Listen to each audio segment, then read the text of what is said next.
Assalamualaikum warahmatullahi wabarakatuh. Alhamdulillahilladzi hadana li hadza wa ma kunna linahtadiya laula an hadana Allah. Subhanaka la ilma lana illa ma 'allamtana innaka antal alimul hakim.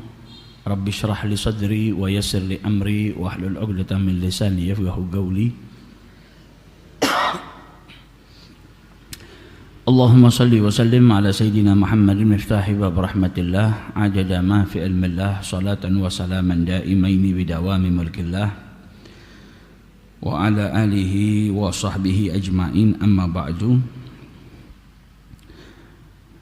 Alhamdulillah, melanjutkan kajian kita. Pada kesempatan yang lalu kita sudah bahas penjelasan Nabi besar Muhammad sallallahu alaihi wasallam dalam hadisnya bahwasanya jika seseorang meninggal dunia maka mayit itu diikuti oleh 3, kemudian yang kembali 2, dan yang tinggal bersama dengan dirinya hanya 1. Yang ikut bersama dengan dirinya 3, yaitu keluarganya, hartanya, dan amalnya.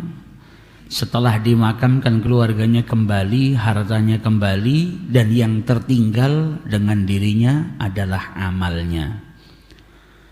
Kalau amalnya itu baik, ya dia akan mendapatkan ganjaran daripada kebaikannya. Kalau amalnya buruk, ya dia akan mendapatkan hukuman daripada keburukan yang pernah dia lakukan. Dan Nabi SAW dalam hadis ini menjelaskan kepada kita, atau yang bisa kita ambil daripada hadis ini adalah di mana kita semasa hidup dianjurkan untuk memperbanyak amal soleh, karena amal tersebut nanti yang akan bersama dengan diri kita. Kemudian hadis yang berikutnya dari Abdullah ibnu Mas'ud radhiyallahu taala anhu, dia berkata, qala Nabi sallallahu alaihi wasallam, Nabi sallallahu alaihi wasallam bersabda, al-jannatu agrabu ila ahadikum min syiraki na'lih wan naru mithlu dhalik, rawahul Bukhari.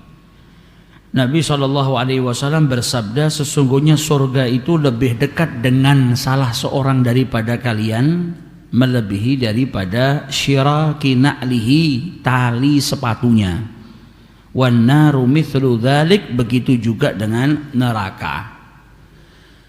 Hadis ini menjelaskan kepada kita tentang bahwasanya sebenarnya surga itu lebih dekat, atau posisinya dekat dengan manusia melebihi daripada kedekatan orang tersebut dengan tali sepatunya, begitu juga dengan neraka. Maksudnya bagaimana? Di sini akan dijelaskan maksud daripada sabda Nabi besar Muhammad sallallahu alaihi wasallam.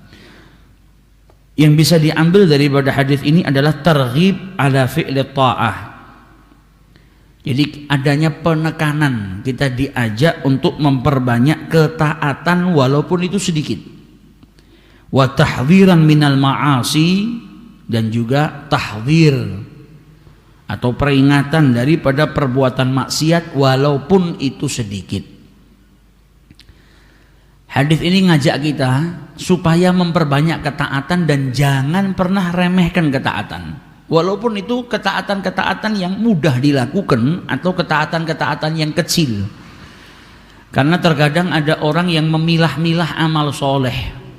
Ini amal kecil, tidak dikerjakan tidak apa-apa. Ini siapapun sudah sering mengerjakan. Padahal Nabi SAW menjelaskan kepada kita bahwasanya surga itu lebih dekat dengan salah seorang daripada kalian melebihi daripada tali sepatunya. Begitu juga dengan neraka. Di sini kita diajak sama Nabi Muhammad SAW untuk apa? Memperbanyak amal soleh atau ketaatan walaupun itu sedikit. Dan juga berhati-hati daripada perbuatan maksiat walaupun itu kecil. Karena apa? Bisa jadi yang kecil justru malah menghantarkanmu kepada siksanya Allah. Amal soleh bisa jadi itu kecil, ternyata ganjarannya dari Allah Subhanahu wa ta'ala besar. Walidhadza abara Nabi sallallahu alaihi wasallam an dzalika bil qarbiyah.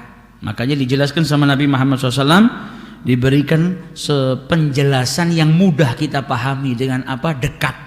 Surga itu dekat. Perbanyaklah ketaatan, maka engkau bisa dimasukkan ke dalam surganya Allah Subhanahu wa taala dengan rahmatnya Allah. Dan jauhi perbuatan maksiat karena neraka itu juga dekat. Jangan sampai engkau melakukan perbuatan yang justru nanti akan menjerumuskanmu ke dalam nerakanya Allah Subhanahu wa taala, wa iyadzu billah. Min syiraki na'lihi, syirak na'lihi tali sepatu. Jadi diibaratkan lebih dekat daripada tali sepatu. Tali sepatu yang biasa kita pakai. Kalau zaman dulu sendal, sepatu semuanya pakai tali. Kalau zaman sekarang sendal jarang ada yang pakai tali, ya tempat pengikat atasnya itu supaya sendal itu enggak terbuka. Itu yang dimaksud dengan tali sepatu. Wa fi dzalika kinayah anna qalilul a'mal rubbama yakunu ajruhu kabir indallah. Dan dalam hadis ini menjelaskan kepada kita sebuah perumpamaan, bisa jadi amal yang sedikit itu pahalanya besar dari Allah Subhanahu wa taala, sehingga ganjaran tersebut tentunya kalau amal itu diterimanya karena rahmat Allah. Nah, karena itu bisa menjadi sabab atau perantara masuknya seseorang ke dalam surganya Allah Subhanahu wa taala. Wan naru mithlu dzalik ai fil aqrabiyah liman yaf'al ma'asi. Begitu juga dalam neraka, dikatakan sama Nabi Muhammad, neraka juga dekat.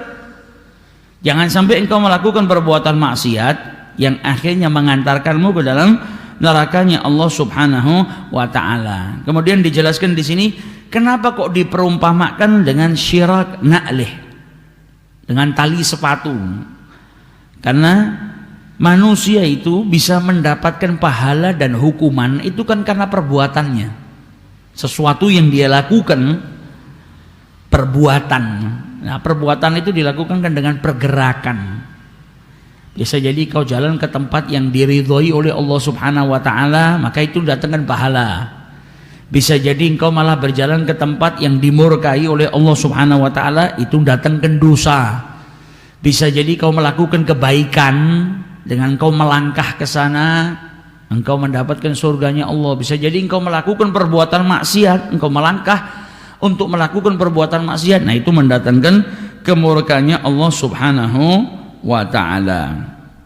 Nah, itu yang dimaksud dalam hadisnya Rasulullah sallallahu alaihi wasallam. Jadi di sini kita tujuan atau inti daripada hadis ini, jangan pernah menyepelekan ketaatan. Mau itu kecil, mau itu besar, lakukan sebanyak mungkin. Dan jangan pernah menyepelekan perbuatan maksiat. Karena perbuatan maksiat bisa jadi kecil, tapi justru di situ mendatangkan kemurkaan Allah yang besar. Wa iyadzubillah. Akhirnya justru menghantarkan seseorang ke dalam murkanya Allah Subhanahu wa taala. Kalau seandainya ada amal soleh yang bisa kita lakukan, walaupun itu ringan, jangan disia-siakan. Karena ketika kita tahu kita bisa berbuat dan kita diberi kesempatan oleh Allah Subhanahu wa taala untuk melakukannya, nggak ada uzur, nggak ada penghalang, maka jangan ditinggalkan. Bisa jadi saat itu memang kita dipermudah sama Allah Subhanahu wa taala untuk mendapatkan keridhaannya, mendapatkan pahala dari Allah. Nah, kalau kita sampai menyia-nyiakan kan sayang. Tidak semua orang bisa melakukan ketaatan. Ketika kita diberi kemudahan oleh Allah Subhanahu wa taala, jangan dipilah-pilah. Oh, ini kecil, tidak perlu. Oh, ini ringan, tidak perlu. Justru yang ringan, yang kecil itu kalau engkau melakukannya lillahi ta'ala, bisa jadi ganjarannya mendapatkan ganjaran yang besar dari Allah Subhanahu wa ta'ala. Seperti satu kisah yang mungkin kita sudah pernah dengar. Ada orang yang lewat di tepi pantai, kemudian dia melihat ada beberapa binatang yang kena hembusan ombak, jadi akhirnya dia ke tepi dan dia susah lagi untuk kembali ke air, sedangkan ini hidupnya di air. Entah itu bintang laut atau apa, yang penting ke bawah ombak, ke tepian. Untuk jalan ke sana itu jauhnya luar biasa. Maka yang lewat tadi ngambilin binatang-binatang tadi, dilemparkan ke air. Jumlahnya ribuan di tepi pantai itu karena kena ombak. Makanya ada yang bilang, ngapain kau masukkan itu binatang-binatang itu ke dalam air laut? Mungkin jumlahnya ribuan, nggak akan ngefek. Maka apa jawab dia? Buat kau mungkin gak ada manfaatnya, gak berarti, tapi buat mereka ini makhluk-makhluknya Allah berarti. Walaupun yang berhasil saya masukkan cuma 10-20, tapi paling tidak ada yang diselamatkan. Nah kalau niatnya dia rahmat, kasih sayang kepada makhluknya Allah, datangkan pahala. Kan diperintahkan sama Nabi SAW, irhamu man fil ardi yarhamukum man fis sama. Sayangilah yang di bumi, maka yang di langit yaitu para malaikatnya Allah akan menyayangi kalian. Jadi setiap ada perbuatan kebajikan yang bisa kita lakukan, jangan pandang rendah. Kalau kita bisa lakukan, lakukan. Kalau kita bisa amalkan, amalkan. Dan begitu juga jangan menyepelekan perbuatan maksiat. Bisa jadi ketika kita melakukan itu justru malah mendatangkan kemurkaan yang besar dari Allah Subhanahu wa ta'ala, wa iyadzubillah. Jadi poin-poin penting dalam hadis ini yang kita bisa pelajari apa? Annal mu'min la yastahin bi ay amal minat ta'at. Jangan pernah seorang mukmin itu menyepelekan amal ketaatan. Fala rubbana kana hadzal amal huwa sababu fi najatihi minan nar. Bisa jadi amal yang ringan, yang terkadang disepelekan banyak orang, menjadi penyebabnya diselamatkan dari nerakanya Allah Subhanahu wa ta'ala. Kemudian poin berikutnya apa? Annal qalil al ma'siyah qad tuaddi bi sahibiha ila nari jahannam. Bisa jadi perbuatan maksiat yang sedikit itu malah mengantarkan pelakunya ke dalam nerakanya Allah Subhanahu wa ta'ala. Jadi hadis ini mengajak kita untuk berbuat taat walaupun itu sedikit, dan juga memperingatkan kita daripada perbuatan maksiat walaupun itu sedikit. Dan kemudian yang bisa kita ambil dalam poin ini apa? Annallaha khaba'a ridhahu fi ta'atihi. Allah itu menyembunyikan keridhaannya dalam ketaatan, dan Allah itu menyembunyikan murkanya dalam perbuatan maksiat. Jadi kita nggak pernah tahu. Keridhaan Allah sama Allah disembunyikan di balik sebuah ketaatan. Maka perbanyak untuk berbuat taat supaya apa? Mendapatkan keridhaan Allah. Kita nggak pernah tahu di mana letak keridhaan Allah Subhanahu wa ta'ala. Yang pasti keridhaan Allah berada di balik sebuah ketaatan. Engkau taat sama Allah, maka engkau bisa mendapatkan keridhaan Allah. Nah di sebelah mana yang datangkan keridhaan Allah? Lakukan semuanya. Supaya apa? Supaya kau bisa menyentuh atau mendapatkan keridhaan Allah. Dan murkanya Allah berada di balik setiap perbuatan maksiat. Ini kalau kita pegang, bisa pegang ini, selamat kita.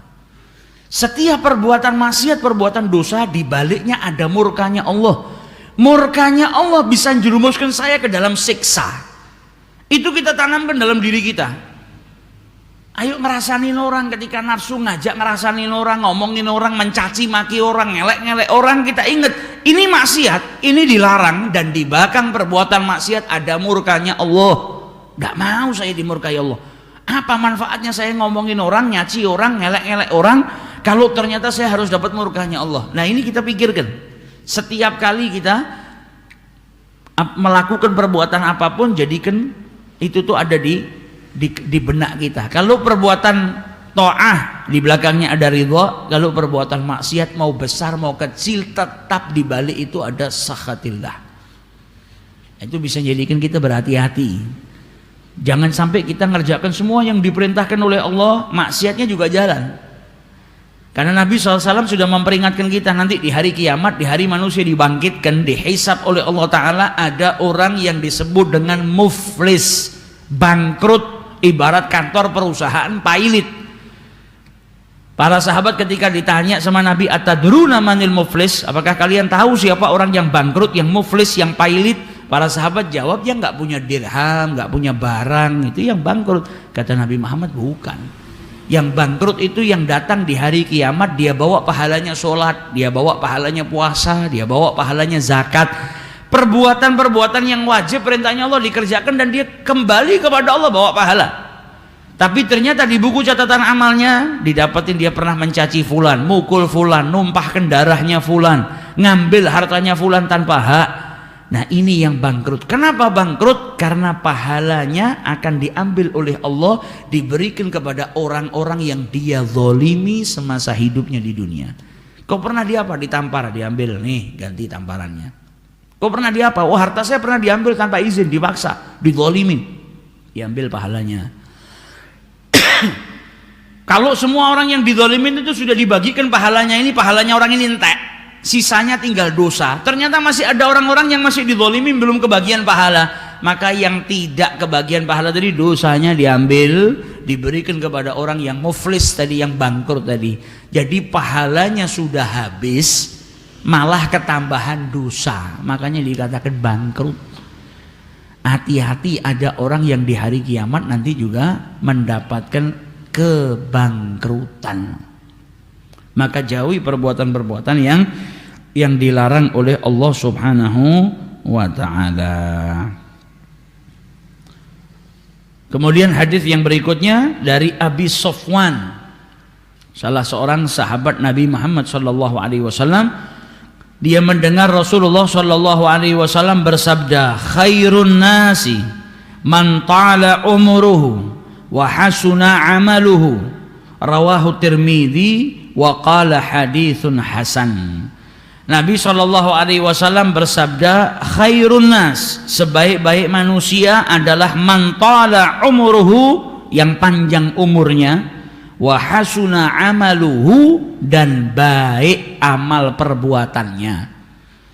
Dalam hadis ini kita sering dapatkan kesaksian Nabi Muhammad sallallahu alaihi wasallam, baik itu dengan kalimat afdal atau khair, yang paling baik, yang paling afdal. Ini bukan kita yang ngatakan ya. Kalau manusia biasa yang ngatakan ya baik, tapi kalah dengan Nabi Muhammad.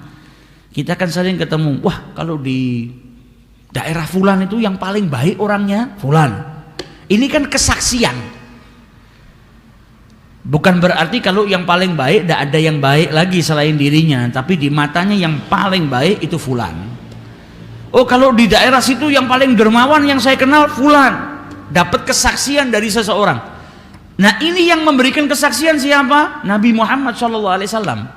Jadi kalau ada hal-hal yang seperti ini dapat kesaksian dari Nabi Muhammad, maka jangan sampai kita teledor, jangan sampai kita sepelekan. Karena kalau kita melakukannya, kita bisa mendapatkan syahadah, kesaksian dari Nabi besar Muhammad SAW. Dalam hadis ini Nabi SAW bersaksi.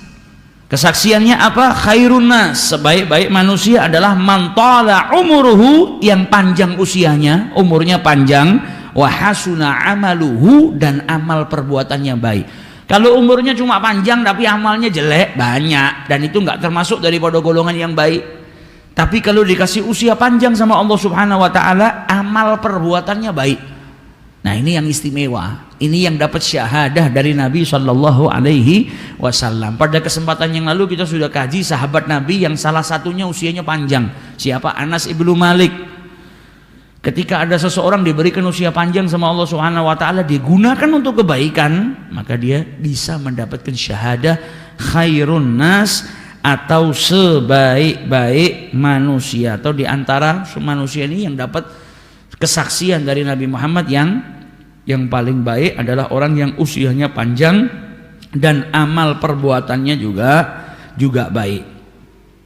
Dzakara Al-Imam An-Nawawi dalam kitabnya Riyadhus Shalihin menjelaskan hadis ini secara ikhtisar atau secara singkat. Kemudian dikutip dalam kitab Qutuful Falihin ini bahwasanya anak Arabiyan qala, jadi datang seseorang Arab Badui datang kepada Nabi Muhammad bertanya, "Ya Rasulullah, man khairun nas?" Siapa manusia yang paling baik itu? Maka dijawab oleh Rasulullah, "Man tala umuruhu wa hasuna amaluhu." Orang yang paling baik itu adalah yang usianya panjang dan amal perbuatannya baik. Dalam riwayat yang lain juga disebutkan man tala umuruhu wa hasuna amaluhu. Kemudian ditanya kembali, fa ayun nasi syarran, yang paling buruk dari manusia itu siapa? Man tala umuruhu wa sa'a amaluhu.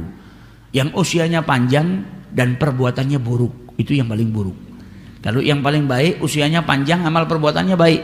Yang paling buruk yang usianya panjang namun amal perbuatannya jelek. Itu dalam riwayat yang lain.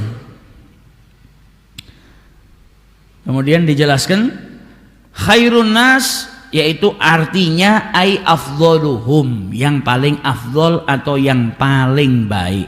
faqad nala al khairiyah bimakna al afdaliyah bi syahadatin Nabi sallallahu alaihi wasallam.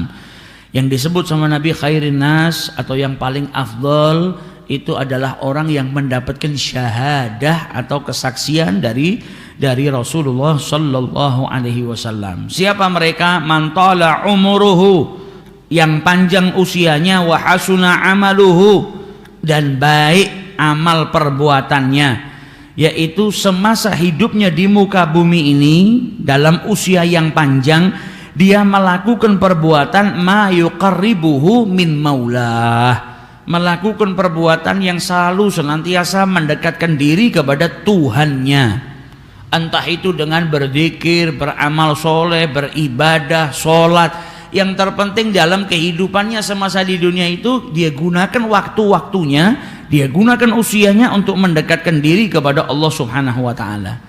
Yang akhirnya dia mendapatkan keridhaan Allah Subhanahu wa taala. Dan yang dimaksud dengan hasuna amaluhu, amalnya baik atau baik amalnya, yaitu al-ityan bihi mustawfiyan lisyuruti wal arkan al-mukammala. Jadi perbuatan-perbuatan baik yang dibaikkan oleh syariah, yang mendatangkan pahala dan mendatangkan ajar atau imbalan nanti dari Allah Subhanahu wa taala. Adapun kalau usianya panjang tapi dia amal perbuatannya jelek, maka itu masuk dalam kategori hadis yang tadi diriwayatkan apa? Syarrun nas, seburuk-buruk manusia. Dikasih sama Allah Subhanahu wa taala umurnya panjang, nggak ada amal solehnya. Dikasih usianya panjang malah banyak maksiat, maka dikatakan paling buruk. Karena apa? Hanya nambahin masa atau waktu siksaannya dia nanti di akhirat. Maksiat. Ada yang 40 tahun maksiat terus, ada yang 60 tahun maksiat terus. Ya, ini yang paling buruk yang mana? Yang 60 tahun, karena jumlahnya lebih banyak. Tapi ada orang yang diberikan umur panjang sama Allah, tapi dia banyak beramal soleh. Nah, ini orang yang beruntung, orang yang baik, yang dikatakan oleh Rasul sallallahu alaihi wasallam sebagai khairun nas. Maka kita kalau berharap panjang usia, jangan cuma minta panjang umurnya. Lalu kita mintakan doa, kita berdoa juga buat orang tua semoga usianya diberkahi, dipanjangkan oleh Allah Subhanahu wa taala. Maka minta juga dipanjangkan dalam keadaan taat kepada Allah, dipanjangkan usianya dalam keadaan ibadah kepada Allah, banyak amal solehnya. Karena kalau cuma usianya tok yang panjang tapi amalnya nggak ada, buat apa? Usianya tok yang panjang tapi terjerumus terus ke dalam perbuatan maksiat terus, malah nambahin siksa. Tapi minta usia yang panjang dan diberikan taufik untuk bisa beramal soleh. Jadi dalam usia yang panjang terus dia bisa mengumpulkan kebaikan, bisa mendekatkan diri kepada Allah Subhanahu wa taala. Maka dijelaskan di sini oleh para ulama, umur manusia itu qad yakunu fihi khairan lil 'asi walil kafir. Panjang umur itu bisa jadi baik juga buat orang kafir dan juga orang yang ahli maksiat. Loh, umurnya panjang tapi baik buat ahli maksiat sama orang kafir yang tidak beriman sama Allah. Maksudnya gimana? Wa qad yakunu fihi, bisa jadi usia yang panjang itu Allah Subhanahu wa taala mau memberikan kesempatan bagi dirinya untuk bertaubat daripada perbuatan maksiatnya. Kalau bagi orang kafir bisa jadi dia diberikan usia yang panjang karena Allah masih memberikan kesempatan baginya untuk beriman kepada Allah Subhanahu wa taala. Nah, yang seperti ini usia yang panjang baik bagi dirinya. Karena apa? Ternyata dipanjangkan usianya untuk mendapatkan kesempatan taubat, minta ampun sama Allah, atau beriman kepada Allah Subhanahu wa taala kalau dia tidak beriman. Tapi bisa jadi nggak baik bagi dirinya, usianya panjang ternyata nggak dapat taufik dari Allah Subhanahu wa taala, yang ahli maksiat nggak tobat-tobat, yang tidak beriman kepada Allah tidak beriman. Nah, ini panjangnya tidak bermanfaat bagi dirinya, tidak baik bagi dirinya. Yang ada justru malah menambah murkanya Allah Subhanahu wa taala. Jadi kalau sampai kita mendapatin diri kita dipanjangkan usianya sama Allah, kemudian dipermudah sama Allah, diberikan taufik untuk beramal soleh terus, maka bersyukur. Bisa jadi Allah subhanahu wa ta'ala mau kita mendapatkan banyak pahala dan banyak keridhaan dari Allah subhanahu wa ta'ala. Maka dari itu jangan pernah putus berdoa untuk senantiasa diberikan taufik oleh Allah subhanahu wa ta'ala agar senantiasa mengerjakan ketaatan, melakukan apa yang diperintahkan oleh Allah subhanahu wa ta'ala dan menjauhi larangan-larangan Allah subhanahu wa ta'ala. Dikasih umur panjang kalau isinya maksiat, wa iyadzubillah. Dikasih umur panjang kalau isinya nikmatin dunia tok, lupa sama akhirat, sama sekali nggak ingat sama akhirat. Bala, bencana itu malahan. Dikasih umur panjang nggak pernah ingat sama Allah, wah itu bencana. Karena pada dasarnya kita itu kalau mau ngitung, kita itu kalau kerja itu kan selalu punya hitung-hitungan. Buka toko misalnya, kan pasti ada tutup buku, ada tutup buku bulan, tahunan, bulanan, mingguan, harian. Orang yang mau berhasil seperti itu kan. Setiap hari ada evaluasinya, ini gini. Kemudian ada tutup buku tahunan. Kalau perusahaan bahkan ada sering ngajak karyawannya meeting, mikirkan bagaimana perusahaan ini bisa maju.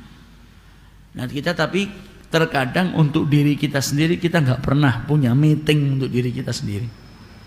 Kita nggak pernah tutup buku untuk amal perbuatan diri kita sendiri. Harusnya juga ada tafakur tutup bukunya ini. Ini 1 minggu ini kok saya tambah merosot sih.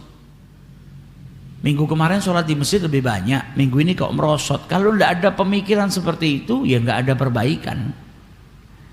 Akhirnya apa? Semakin hari semakin menurun, semakin menurun, semakin menurun. Jadi manusia harus punya waktu untuk introspeksi. Selama 1 bulan ini, apa yang merosot harus saya perbaikin. Apa yang naik harus saya tambah. Supaya apa? Dalam umurnya terdapat banyak keberkahan, banyak taat. Diberikan umur yang panjang karena umur manusia itu ra'sul mal. Waktu, umur itu adalah modal manusia. Dalam pekerjaan itu semakin besar modalnya, semakin besar keuntungannya. Nah kalau orang usianya panjang, ibarat modalnya lebih besar daripada orang-orang yang umurnya tidak panjang. Harusnya semakin besar modalnya, maka semakin apa?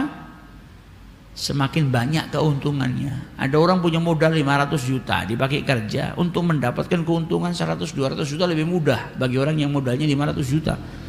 Tapi kalau yang modalnya 50 ribu mau dapat 100 juta 200 juta lebih susah. Bukan tidak bisa, lebih susah. Maka yang usianya lebih panjang, dia harusnya punya modal yang lebih besar.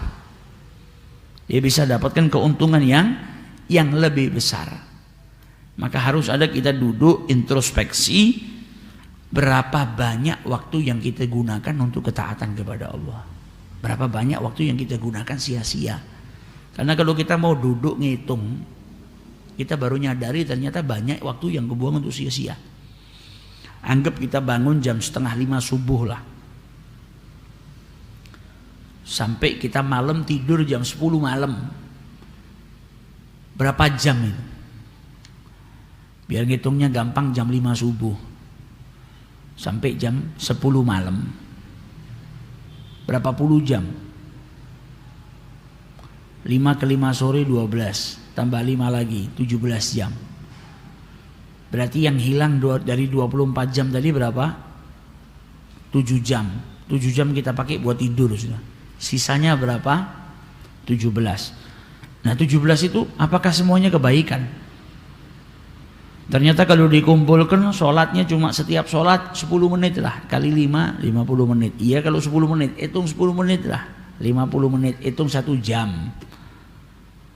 Sisanya 16 jam kemana? Makan, tidur, lihat handphone, lihat TV, ngelamun, dan lain sebagainya. Ternyata sehari itu kalau dikumpulkan mungkin kita cuma 1 jam, 1,5 jam untuk ibadahnya sama Allah Ta'ala. 1,5 jam itu kalau kali 10, kalau kali sebulan dapatnya cuma berapa? Kalau kali setahun dapatnya cuma berapa? Bisa jadi kalau kita hidup 60 tahun ternyata ibadahnya cuma 4-5 hari. Ini kan akhirnya rugi kita. Kalau tidak ada introspeksi, tutup buku kita mikirkan, ya nggak akan ada perubahan karena kita nganggapnya diri kita sudah baik. Padahal dari kebaikan yang kita lakukan belum tentu itu kebaikannya diterima sama Allah Subhanahu wa taala. Kita nggak pernah tahu mana amal soleh yang kita terima. Lalu kita ngira terima, nggak taunya banyak bolongnya, banyak salahnya. Makanya sampai kita diajarkan kalau kau sholat wajib, kita kan nggak tahu sholat wajib kita itu ibarat gelas yang nggak ada lubangnya. Atau jangan-jangan banyak salahnya, banyak lubangnya sehingga air itu ketika dimasukkan bocor. Nah kalau bocor tambahin sholat sunnah, ada qobliyah, ada ba'diyah. Tujuannya apa? Nambal lubang-lubangmu tadi. Nah kita tidak pernah tahu amal kita diterima sama Allah apa enggak. Jangan sampai pernah kita merasa, wah ini amal saya sudah diterima. Kalau sudah diterima dapat ridhonya Allah. Tahu dari mana amal kita diterima? Maka lakukan sebanyak mungkin amal soleh. Belajar melakukannya karena Allah Subhanahu wa ta'ala. Supaya apa? Nanti amal-amal gitu yang akan membantu kita ketika kita dibangkitkan oleh Allah Subhanahu wa ta'ala. Dulu pernah saya sampaikan bagaimana kisahnya salah seorang yang soleh yang namanya Hatim al-Asam, yang ngira amal perbuatannya semuanya sudah diterima. Ternyata dia diingatkan dari apa? Dari seorang pedagang pakaian. Jadi sebetulnya kita itu juga sama, dapat peringatan banyak dari Allah, cuma kita nggak sesadar para wali Allah yang hatinya hidup. Para wali Allah itu dia bisa nangkep peringatan-peringatan dari Allah Subhanahu wa ta'ala yang Allah kirimkan lewat hamba-hambanya. Beliau bikin pakaian yang istimewa dari sekian banyak pakaian yang beliau produksi saat itu pakaian yang paling istimewa. Jadi dia kerahkan semua tenaganya, keterampilannya dalam bikin pakaian tersebut. Sudah jadi dibawa ke toko pakaian, jual. Ini saya mau jual pakaian saya ini kerajinan tangan nih, handmade. Saya buang waktu saya untuk bikin ini berbulan-bulan lah dengan teliti. Nah orang namanya pedagang pakaian, tiap hari megang pakaian, orang datang bawa pakaian dijual, dilihat sama dia, punya pengalaman yang luar biasa. Sama seperti tukang bengkel lah. Bengkel itu kalau sudah ahli kita kasihkan dia starter mobilnya, tahu ini yang rusak sini. Lah kita nggak pernah tahu karena kita nggak ahli. Dia karena sudah ahli dan sering apal sudah. Ini tukang pakaian begitu ngelihat berapa mau dijual, sekian dirham, oh enggak bisa ini harganya separuhnya atau seperempatnya. Loh, ini saya mati-matian loh bikinnya. Saya kerahkan semua kemampuan saya buat bikin ini waktunya enggak sebentar. Enggak seperti pakaian-pakaian yang lain. Maka yang jual pakaian bilang apa? Enggak, ini banyak cacatnya nih loh. Benangnya kurang ini. Ngelihat sekali sudah tahu karena apa? Hebrah, karena sudah pengalaman. Maka malah nangis hati malah asom ini. Nangis yang jual pakaian bilang, loh, kenapa kau nangis?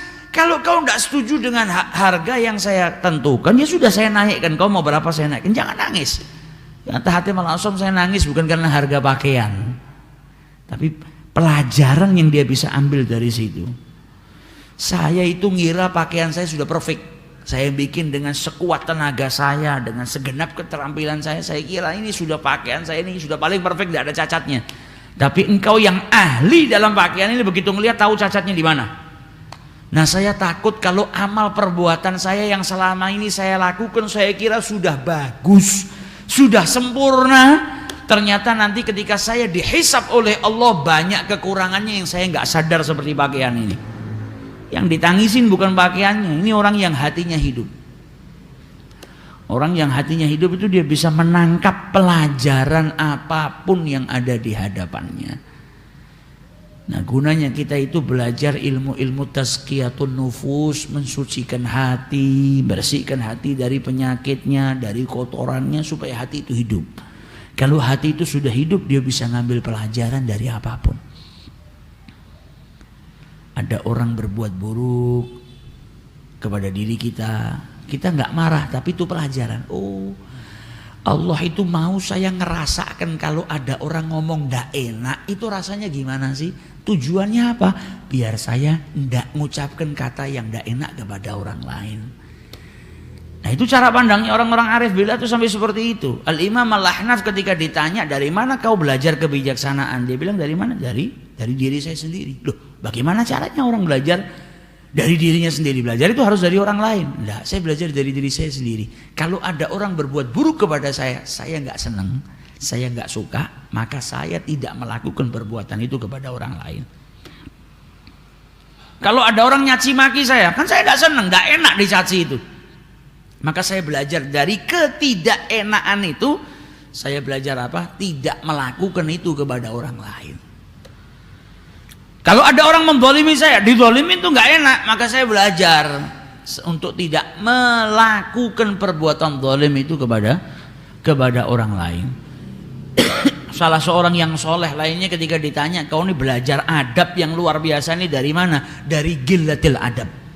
Saya belajar adab ini dari orang yang gak punya adab. Saya belajar adab ini dari orang yang kurang ajar, gak punya adabnya. Loh, maksudnya gimana? Kok belajar adab dari orang yang tidak punya adab? Ya karena mukmin itu cermin bagi mukmin yang lainnya. Ketika saya ngelihat orang yang adabnya jelek, yang gak punya tata krama, yang moralnya bejat, itu bukannya saya menghina atau mencaci maki, tapi saya belajar, oh tidak baik adab seperti ini. Ini saya sedang ditunjukkan sama Allah adab yang tidak baik dan nanti efeknya tidak baik juga. Maka saya belajar untuk tidak punya adab seperti adabnya dia. Nah, ini orang-orang yang hatinya hidup. Akhirnya apa? Selamat, lisannya selamat, hatinya selamat. Kita kalau melihat orang lain berbuat buruk, habis sudah. Kita caci, kita maki, kita elek-elek. Tapi kalau orang-orang yang arif billah begitu ngelihat yang tidak baik itu cermin, jangan sampai saya nyontoh. Bisa jadi ini risalah, surat dari Allah Subhanahu wa taala mau ngasih tahu kepada saya kalau ini tidak baik. Yang ada malah diambil pelajarannya. Kemudian peduli. Kalau ini tidak baik, ya saya ingatkan. Dikasih tahu ini tidak baik loh. Dengan lemah lembut dikasih tahu. Bukan terus didiamkan. Kalau didiamkan berarti tidak peduli. Sebagaimana kau tidak mau perbuatan buruk itu ada pada dirimu, kalau ada yang orang lain berbuat buruk, kau ingatkan. Setelah diingatkan apa didoakan? Ya Allah, semoga orang itu dapat hidayah. Jadi kalau ada orang buruk, doakan. Nabi Muhammad itu kalau ada orang buruk, berbuat buruk sama dirinya, didoakan. Bahkan ketika di perang Hunain, berapa banyak pasukan Islam yang saat itu terluka. Tapi ketika kembali, pasukan itu dari Hunain itu kan karena takut, lari sebagian dari mereka ke Taif, sembunyi di situ. Maksudnya di dalam bentengnya, dikepung sama Nabi di situ. Sampai akhirnya mereka kalah. Nabi Muhammad ketika kembali mendoakan, musuhnya didoakan. Ya Allah, berikanlah hidayah kepada kaum Thaqif. Wa'ti bihim, dan datangkan mereka. Doanya Nabi mustajab. Gak lama setelah itu orang Thaqif yang tadinya musuhin Nabi, merangi Nabi Muhammad, datang kepada Nabi, masuk Islam, dapat hidayah. Nah, kita ngelihat orang jelek, nasehatin, habis itu doakan, ya Rabb, semoga diberikan petunjuk. Karena doakan orang lain bidzahril ghaib, tanpa orang itu tahu kau di belakangnya mendoakan, itu kan yang sebetulnya dapat manfaat juga dirimu. Karena apa? Malaikat juga ikut mendoakanmu. Doamu diamini, malaikat kemudian mendoakan kau, dan bagimu juga. Ya Allah, dia sedang kesusahan, ya Rabb, berikanlah jalan keluar. Tidak ada ruginya kita doakan orang lain, walaupun orang itu kita nggak kenal, baru ketemu. Misalnya kita ketemu orang yang banyak masalah, utangnya banyak, keluarganya sakit, sedang dapat banyak ujian, ya Rabb, orang yang tadi itu kesian, ya Rabb, insya Allah ya Rabb, saya mohon berikanlah dia jalan keluar dari setiap kesulitannya, berikanlah dia rezeki yang berlimpah. Gak ada ruginya, karena apa? Doa itu diamini sama malaikat, dan kemudian malaikat mendoakanmu dengan doa yang sama. Dan bagimu juga, kau doakan orang itu banyak hartanya, kau didoakan sama malaikat, engkau juga banyak hartanya. Gak ada ruginya. Makanya kalau kita doakan orang, masukkan juga muslimin dan muslimat. Siapapun dari muslim dan muslimat kita doakan. Doakan dapat hidayah, supaya kita dapat hidayah. Doakan supaya mereka diberikan petunjuk, supaya kita senantiasa dapat petunjuk. Nah, itu manfaatnya. Jadi dari hadis ini kita bisa tahu orang yang paling baik adalah yang panjang usianya dan amal perbuatan yang baik. Dan pada kesempatan yang lalu dulu pernah kita kaji juga hadisnya Rasulullah, supaya tips agar kita kalau usianya panjang tapi tubuhnya masih kuat. Caranya gimana? Nabi Muhammad menjelaskan kepada kita dalam hadisnya, Pak, ihfazillah, jagalah Allah, maksudnya jaga hak-haknya Allah. Perintahnya kau kerjakan, larangannya kau jauhi. Imbalannya apa? Engkau akan dijaga oleh Allah. Dirimu dijaga, keluargamu dijaga, hartamu dijaga oleh Allah Ta'ala. Diri dijaga, semua anggota tubuhnya dijaga. Maka disebutkan dalam kitab Jawahirul Ulu'iyah, dalam syarah hadis tersebut, ada orang tua yang usianya lebih dari 100 tahun. Tua usianya, 100 tahun lebih, tapi badannya masih kuat, ingatannya masih kuat, matanya masih tajam. Ketika ditanya, kok bisa kau ini usia setua ini tapi ingatanmu masih kuat, matamu masih tajam? Apa jawabnya? Hadhil jawarih, ini tubuh, anggota tubuh saya, di masa muda saya jaga. Jaga dengan apa? Untuk ngerjakan haknya Allah, nunaikan haknya Allah, perintahnya Allah saya lakukan, maksiatnya saya jauhin. Maka anggota tubuh ini pun dijaga oleh Allah di masa tua. Tetap hafalannya kuat, matanya kuat. Makanya kita lihat orang-orang soleh itu, Masya Allah, usianya sudah tua, duduk itu bangun tidak pakai pegangan. Kita yang baru usia berapa mau bangun aja sudah pegangan sana sini, kadang mau jatuh. Sholat 2 rakaat sudah capek. Mereka yang tua-tua itu bangun malam dari jam 12 malam sampai menjelang subuh. Tidak ada capek-capeknya. Kenapa? Diberi kekuatan sama Allah Subhanahu wa Ta'ala. Mereka gunakan tubuhnya untuk mendekatkan diri kepada Allah, maka tubuhnya diberkahi sama Allah Subhanahu wa Ta'ala. Kadang kita ketemu orang soleh itu usianya sudah puluhan tahun, sudah 80, 70 tahun. Hadis masih hafal semua. Fikih masih kuat. Al-Qur'annya tidak ada yang lupa. Kita kadang sholat kul a'udzu birabbil falaq aja keliru-keliru. Mereka baca ayat yang panjang-panjang tidak ada salahnya.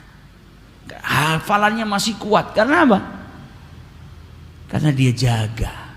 Hatinya dijaga, anggota tubuhnya dijaga. Nah, orang-orang yang seperti itu pun mendapatkan penjagaan dari Allah Subhanahu wa Ta'ala. Jadi dari hadis ini apa yang kita bisa ambil pelajarannya? Annal mu'min yashtaghilu kulla lahzatin min umrihi fi ziyadah qurbihi min rabbih. Hendaknya seorang mukmin dalam setiap detiknya, setiap waktunya, dalam umurnya dia lakukan untuk menambah kedekatan dengan Tuhannya. Perbanyak amal soleh agar kita semakin dekat dengan Allah. Kalau usia kita panjang, semakin banyak ketaatan yang kita lakukan, maka kita tergolong orang yang beruntung yang dapat kesaksian dari Nabi Muhammad, yaitu yang usianya panjang dan amal perbuatannya baik. Kemudian pelajaran kedua yang kita bisa ambil, anna taufiqullah, taufik dari Allah Subhanahu wa Ta'ala lil mu'min, bagi setiap orang yang beriman, bil amali saleh fi umrihi, untuk melakukan amal soleh dalam umurnya, dalilun, sebuah dalil atau bukti, iradatul khairiyah, Allah itu mau dia mendapatkan kebaikan. Jadi kalau ada umur panjang, kita diberikan kesempatan oleh Allah untuk banyak berbuat amal soleh, maka itu sebuah dalil kalau Allah mau kita itu diberikan kebaikan. Anaman tala umurahu, barang siapa yang panjang usianya dan baik amal perbuatannya, huwa khairun nas, dia menjadi sebaik-baik manusia, yaitu orang yang mendapatkan derajat yang tinggi dari Allah Subhanahu wa Ta'ala. Tapi barang siapa yang usianya panjang dan dia tidak diberi kesempatan oleh Allah untuk beramal baik, maka dia malah berubah menjadi syarrun nas, orang yang paling buruk. Kenapa? Usianya panjang, maksiatnya banyak. Nah, ini malah celaka. Tapi kalau usianya panjang, amal perbuatannya baik, banyak, yaitu orang yang beruntung.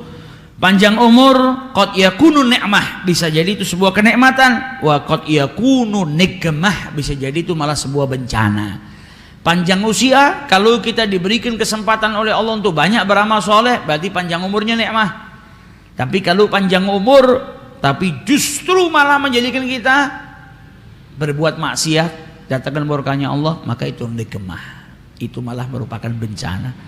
Sahabat Nabi yang panjang umur, Anas bin Malik, nikmat panjang umur, tapi apa? Amal solehnya banyak. Fir'aun umurnya panjang tapi dipakai untuk apa? Menyekutukan Allah Ta'ala, ngaku dirinya Tuhan, merangi Rasulnya Allah. Ini bencana. Panjang umur yang malah bencana. Al-khairiyah marbutah bil amali saleh. Kebaikan itu terikat dengan amal soleh. Sebagaimana firman Allah dalam Al-Quran, yang mau hidupnya itu indah, hidupnya baik, maka hendaknya dia beramal soleh. Man amila salihan min dzakarin au untha, barang siapa yang beramal soleh, baik itu laki-laki atau perempuan, wa huwa mu'min, dan dia beriman kepada Allah, apa kata Allah? Fala nuhyiyannahu hayatan thayyibatan, maka akan kami berikan kehidupan yang baik. Para ulama menjelaskan hayatan thayyibatan, kehidupan yang baik itu ada yang menafsirkan sebagai rezeki yang halal, ada yang menafsirkan sebagai surga, karena tidak ada kehidupan yang baik kecuali nanti di surganya Allah Ta'ala. Ada yang menafsirkan juga as-sa'adah, kebahagiaan. Jadi kalau kita mau dapat kebahagiaan, mau dapat surga, mau dapat rezeki yang halal, kita pakai tafsir semua ini. Yang menafsirkan itu rezeki yang halal, yang menafsirkan itu kebahagiaan, yang menafsirkan itu hayah fil jannah, kehidupan di surga.